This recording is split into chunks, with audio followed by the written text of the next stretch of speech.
Hello, friends of YouTube. Blue Dragon Studios here, and welcome back to my lair. Without further ado, here's the long-awaited chapter of Alpha Queen Irona VIII. In this chapter, we are about to witness the hopeful wedding between Xander and Ivy. Will it go along, or will a certain tragedy unfold? Let's find out. 2 winters later. Today is the day Ivy and Xander are going to be wed as a form of union between 2 raptor kingdoms. A union to serve as an alliance to keep the barbarians of the north at bay. Irona herself has grown into a fine young hen, even though still a little pudgy. She is in her private armory and dressing room, using a mirror to check herself out, wearing her iconic nobility cloak with a silver button and dark gray bracers. With her fisted claws on her hips, Irona tilts her body side to side, making sure she is looking her best. Still glamorous as usual, Irona says to herself, with a quick brush on her semi-long mane that makes her look like a tomboy. Suddenly, she hears a knocking sound from her bedroom door. "Who is it?" Irona calls. "It is I, your father," the voice answers. Irona quickly leaves her dressing room.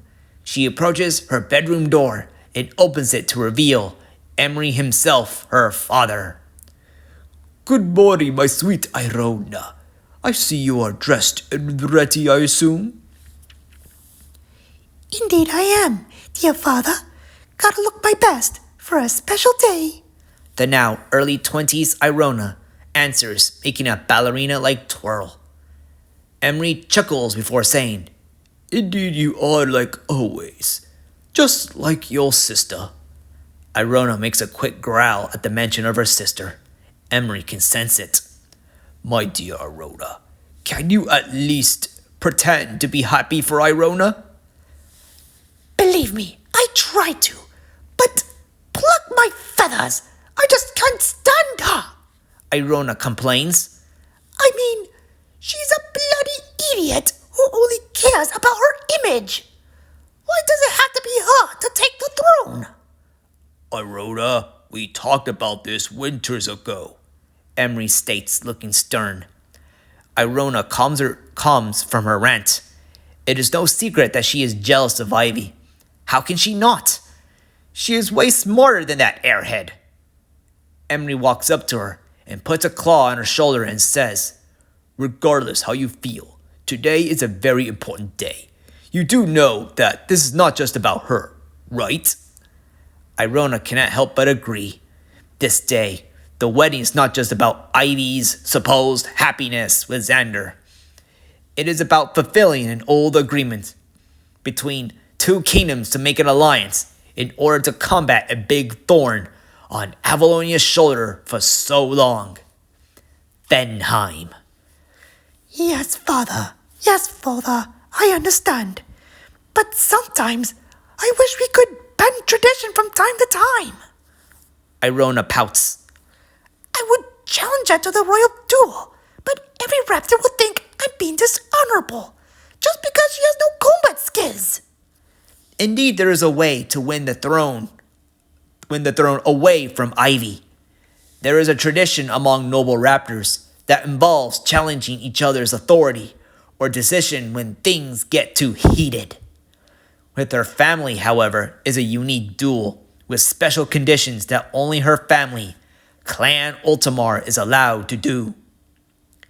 A duel for the Alpha's throne.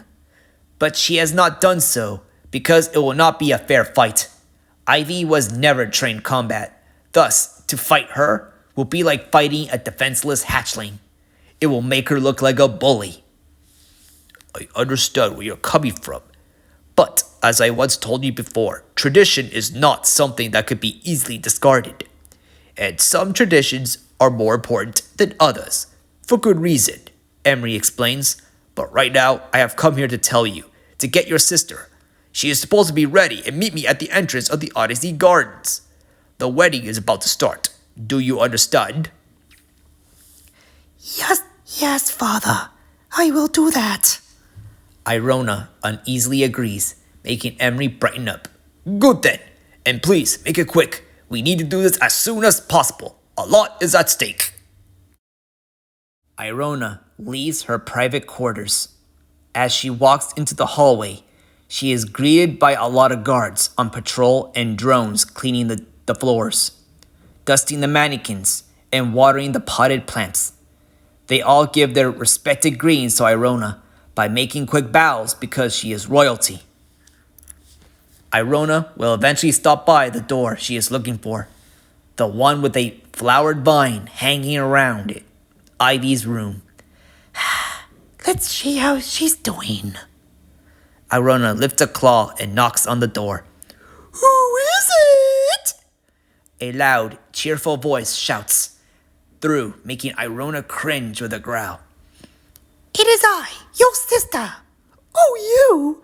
Why, yes, come right in.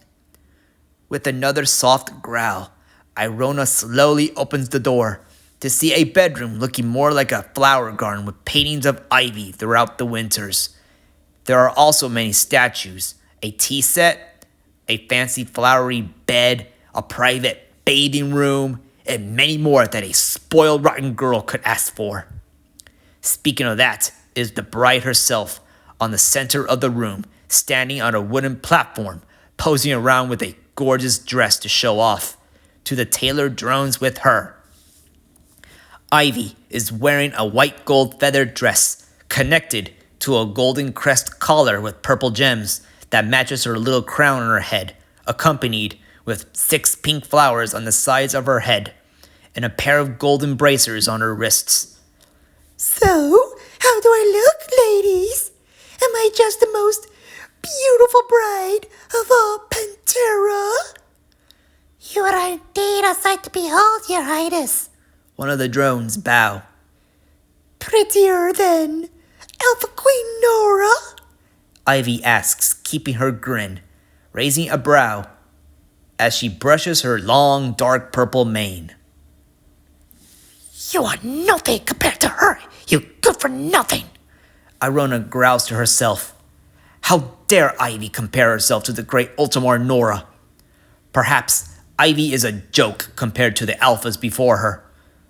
Irona walks in as the other drone says, That name on more than the separator of the unborn, my lady.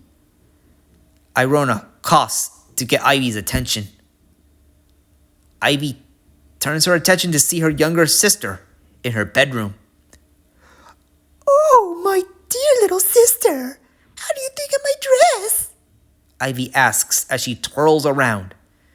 With an eye roll, Irona responds, You are fabulous indeed. Unlike the inside of your head. Ivy giggles in response as she steps off the platform to join Irona's side. Well, of course I am. I am getting married to the most handsome prince, so I gotta look as beautiful as possible for him. Speaking of, where is he right now? He is probably ready for the wedding, along with every raptor else. What? Ivy freaks out. All right, I'm here on behalf of Father to collect you. Looks like the wedding is about to start. Irona responds. Then let's make haste. Ivy declares as she follows Irona out of the quarters. During the trip down the hall, Irona has to deal with Ivy's constant brag about her own plans to make Avalonia a more beautiful place once she is crowned the new Alpha Queen. To Irona, what Ivy really means is to show off more of her self-centered stupidity. Suddenly, Ivy bumps into a drone who is carrying a goblet of water on a tray. Ah! Who dares bump into great Alpha Princess of Avalonia on her special day? Ivy demands like a spoiled hatchling. Oh, please forgive me, my lady. I was just... The drone tries to explain herself, but Ivy cuts her off by snatching the goblet. Is this for me? Why, thank you, drone. I was just getting thirsty from all the talking with my sister. My lady, I wouldn't. The drone tries to say something with a nervous tone in her voice, but Ivy drinks the entire thing before she had a chance. Tastes kinda funny. Must be a new wine. But regardless, Ivy returns the goblet to the uneasy drone. let's continue on, sister. While Irona and Ivy continue their stroll to the wedding, the drone looks to the goblet and mutters, This was not meant for you. the wedding itself taking place in the Odyssey Gardens. A massive gathering of raptors of the noble cast of both kingdoms are present to witness the union between the Alpha Princess and Beta Prince. Half of the garden is gathered by Avalonians for the princess, while the other has a lot of Olympodonians, including the Alpha Queen herself among them for the prince. Separating the two groups are a line of Avalonian guards standing in between, a makeshift carpet leading up to the altar set up with a pedestal and a flowery hedge. At the altar itself is an archsage serving as the celebrant, standing behind the pedestal at the center. Standing beside to the left is Xander, the groom, wearing a silver cape and bracers, with his groomsmen behind him. Among them is Buster, the chosen best man of honor, due to being great friends with Xander throughout the winters. To the right side are the bridesmaids, with Irona herself as the best maid of honor. While waiting for Ivy herself, Irona takes a look at the more handsome Xander, who looks a bit nervous. She had been really close friends with him for a while now. Might as well give him a confidence boost. You okay? She quietly asks. A little nervous, but very excited to see her. Xander responds, making Irona chuckle a bit. You'll be fine. My advice is just stay calm, alright? Irona advises. I hope you're right about that, Xander replies. Of course she is right, Buster adds in. But if you really need help dealing with Ivy, you know who you can rely on. Buster gives Irona a nod. Now that Xander is going to be their new brother-in-law, might as well give supportive help, especially when it comes to having Ivy as a wife. A pair of doors of the entrance begin to open. All eyes turn to see Ivy herself with her beautiful dress.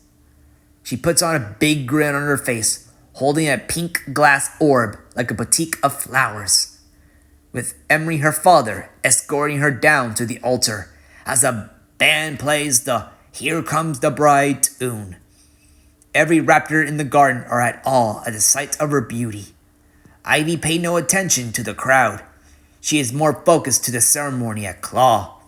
As she walks with Emery, Ivy felt something in her chest.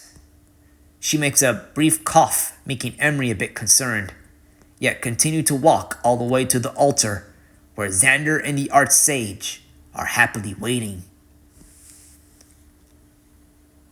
Emery gives Ivy to join Xander before trotting to the Avalonian side of the crowd.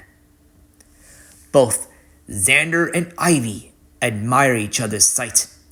In Xander's eyes, she is beautiful, while Ivy sees him as her Prince Charming with that grin she keeps. The archsage begins the ceremony. Friends, family, and guests, today we celebrate a very important union of this hour. Today is the day where our dear Alpha Princess shall be wed to a Beta Prince of our neighboring kingdom of the South. The archsage then takes out a scroll to make a speech. He makes his speech. Irona could not help but look at the arranged couple in front of her. She wants to be happy for them, but deep down, she is a bit envious.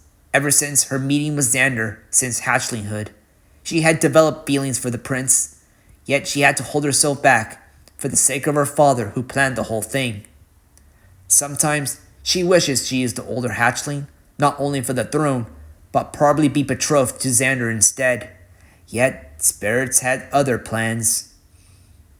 At the moment the archsage finishes his speech, he turns to Ivy and orders, "Place the orb of romantic vows onto the pedestal." In glee, Ivy is about to place the orb until she pauses in place. She drops the orb, making it shatter. Throws her claws onto her chest. Begins to cough. A lot. Every raptor in the garden take notice and worry. "Ivy, are you okay?" Xander asks, sounding very worried. As a response, Ivy's mouth begins to foam and drops down onto the floor and begins to shake as if she is having a seizure.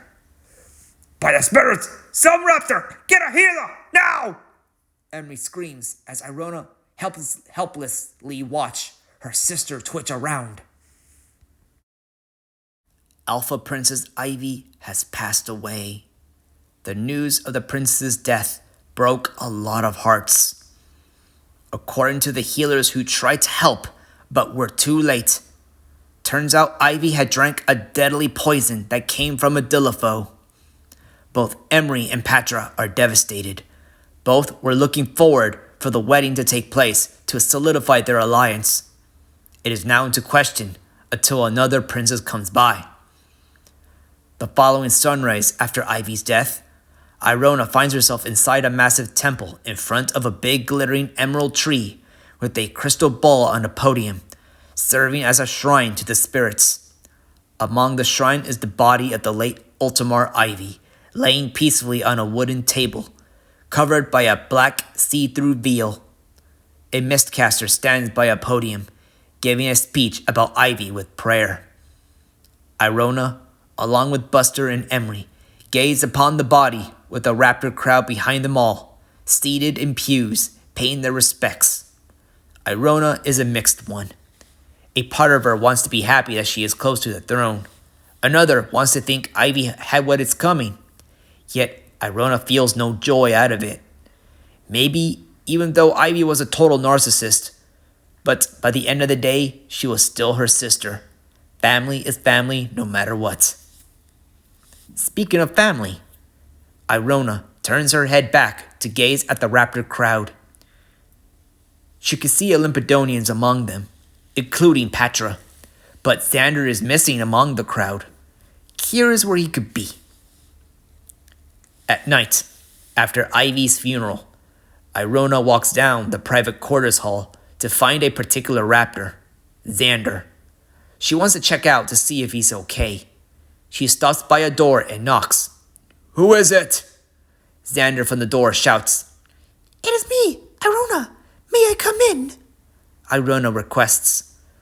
The door opens to reveal a heartbroken Xander. Without saying a word, Xander motions for Irona to come into the guest quarters, where Xander had been staying. Like the others, Xander's is just another average upper-class room with a few Olympidonian-style furniture.